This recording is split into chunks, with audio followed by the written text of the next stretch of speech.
तो नमस्कार दोस्तों, ज़ोमैटो लिमिटेड कंपनी ने अपने क्वार्टर 2 के रिजल्ट्स को पब्लिश कर दिया है। और यहाँ पे कंपनी के रिजल्ट्स देखें तो कंपनी ने ईयर ऑन ईयर बेस पे काफ़ी अच्छी ग्रोथ दिखाई है। कंपनी के रेवेन्यू भी काफ़ी अच्छे से इंक्रीज हुए हैं और साथ साथ कंपनी का जो नेट लॉस है वो भी 40% के आसपास कम हो गया है।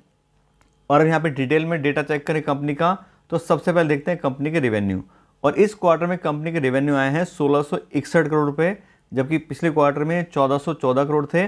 और पिछले साल के सितंबर 2021 के क्वार्टर में कंपनी के रेवेन्यू 1024 करोड़ थे। यहाँ पर कंपेयर करें तो क्वार्टर बेस पे कंपनी के रेवेन्यू 17% इंक्रीज हुए हैं और ईयर ऑन ईयर बेस पे 62% इंक्रीज हुए हैं। तो काफ़ी अच्छी ग्रोथ दोनों ही पैरामीटर पे कंपनी ने दिखाई है।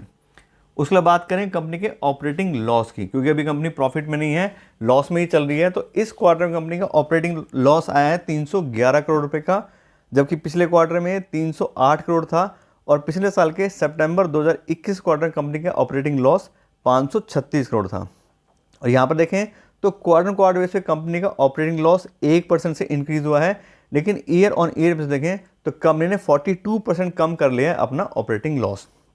उसके बाद बात करें कंपनी के ऑपरेटिंग लॉस के मार्जिन, ऑपरेटिंग प्रॉफिट मार्जिन होता है वैसे तो, क्योंकि लॉस में तो ऑपरेटिंग लॉस के जो मार्जिन आ रहे हैं वो है कंपनी को 19% इस क्वार्टर में, जबकि पिछले क्वार्टर में 22% था। और पिछले साल के सितंबर 2021 क्वार्टर कंपनी के ऑपरेटिंग लॉस जो आ रहा था वो 52% का था।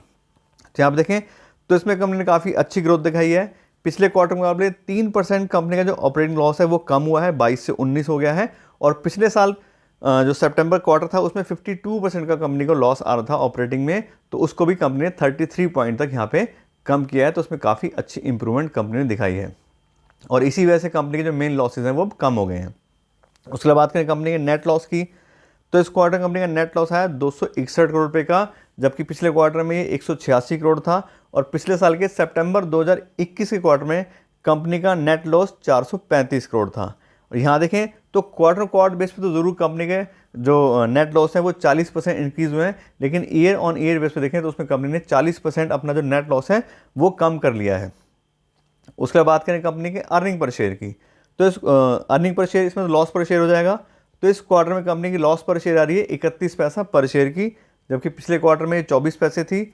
और पिछले साल के सितंबर 2021 के क्वार्टर में ये 55 पैसा पर शेयर थी। यहाँ पे देखें तो क्वार्टर बेस पे कंपनी का जो अर्निंग लॉस पर शेयर है वो 29% बढ़ा है, लेकिन ईयर ऑन ईयर बेस पे देखें तो 44% कंपनी ने कम कर लिया है अपना अर्निंग लॉस पर शेयर। उसके बाद बात करें कंपनी के शेयर प्राइस की और कंपनी की वैल्यूएशन की, तो आज की डेट में कंपनी का शेयर प्राइस आ रहा है 64 रुपये का। और साथ साथ चेक करें कंपनी का प्राइस बाय अर्निंग रेशो, तो अभी क्योंकि कंपनी लॉस में चल रही है तो सिर्फ कंपनी का प्राइस है, अर्निंग अभी है ही नहीं, तो प्राइस बाय अर्निंग रेशो अभी अवेलेबल नहीं है, नहीं निकाला जा सकता है।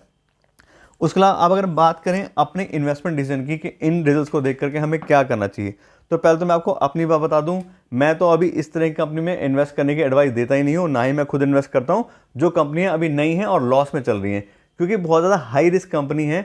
और मैं ये समझता हूँ कि रिटेल इन्वेस्टर के पास उतना टाइम, उतनी इंटेलिजेंस नहीं होती है कि वो हर एक कंपनी को करेक्ट वैल्यूएशन करके उसके अंदर उसमें इन्वेस्ट कर पाए। तो अगर ऑलरेडी कंपनी लॉस में चल रही है, वो कब प्रॉफिट में आएगी नहीं आएगी अभी हमें नहीं पता, तो बहुत ज़्यादा एक तो पैसा उसमें नहीं डालना चाहिए और बहुत ज़्यादा रिस्की होती है, तो बहुत सोच समझ के ही करना चाहिए। अदरवाइज़ मैं बात करूं तो और बहुत सारी कंपनी हैं जो प्रॉफिट में चल रही हैं, डाउन प्राइस भी है, तो हम उसमें इन्वेस्ट कर सकते हैं। तो अगर आपने ऑलरेडी इन्वेस्ट किया हुआ है तो आप देख ही रहे हो अभी तो फिलहाल कंपनी लॉस अपने कम करने शुरू कर दिए, तो आपको अपने हिसाब से आपके ऊपर डिसाइड मतलब ये डिसीजन मैं छोड़ता हूँ कि आपको इसमें अपना क्या इन्वेस्टमेंट डिसीजन रखना है। आपको इन्वेस्टेड हैं तो देख लीजिए आपको रखना है या निकालना है पैसा।